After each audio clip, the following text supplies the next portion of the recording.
મિત્રો નમસ્કાર। આજનો મારો વિષય છે વ્યસન મુક્તિ।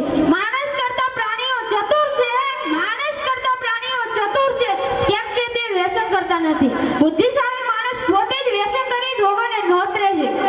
આપણે પ્રાણીઓ માટે કહેવત છે, ઊંટ મૂકે હાકડો, બકરી મૂકે કાકડો, પણ બુદ્ધિશાળી ગણાતા માણસો કઈ જ મૂકતા નથી, ઝેર પણ પીવે છે।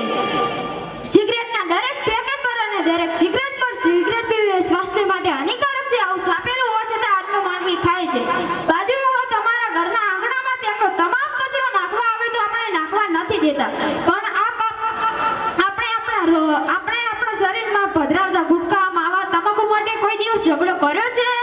શરાબ જેવા કેફી પીણા તમારા શરીરમાં દાખલ કર્યા બાદ તમારા સંબંધીએ ના પાડવા છતાં તેમણે છોડ્યા છે ખરા? ભલે મોત આવી જતું હોય અને શરીરથી વહેલા વિદાય લઈને જવું પડે, પણ ગુટકા તો બંધ નહીં જ કરું, શરાબ તો નહીં જ છોડું, સિગરેટ તો બંધ નહીં કરું। આવી વાતો કરનાર માણસો માટે એટલું કહેવાનું કે તારા શરીર પર તારા એકલાનો અધિકાર નથી, તને મોટો કર્યો તે માતા પિતા, તારા છોકરા, પત્ની બધાનો અધિકાર છે, તો શા માટે આમ જાતે કરી આ શરીરને આ પરિસ્થિતિમાં નાખે છે? તારા માટે નહીં તો તારા છોકરા માટે આ વ્યસનના ભરડામાંથી મુક્ત થા। આ વિશે વડીલોએ પણ વિચારવા જેવું છે, પણ વડીલો વ્યસનથી મુક્ત નથી તો આ યુવા પેઢીને શિખામણ કોણ આપે? વ્યસન કરવું એ આપણા દેશનો જ પ્રશ્ન નથી, વિદેશના બધા દેશના લોકો આ પ્રકારના વ્યસની બન્યા છે।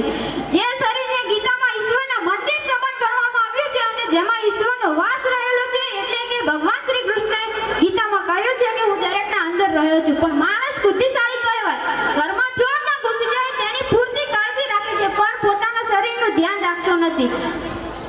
વ્યક્તિ પાપ કરે તો એકલાને જ ખતમ કરે છે, પણ વ્યસન તો પૂરા પરિવારને ખતમ કરે છે અને બરબાદ કરે છે। વ્યસન પ્રથમ માલિક બનીને આવે છે અને આખા શરીરને ખતમ કરે છે। હમણાં નહીં તો ક્યારે વ્યસનથી મુક્તિ કરશો? અંતમાં એટલું જ કહીશ કે સોચો, સમજો, બચો, નશે છે, જીવન જીવવું બડે મજે છે।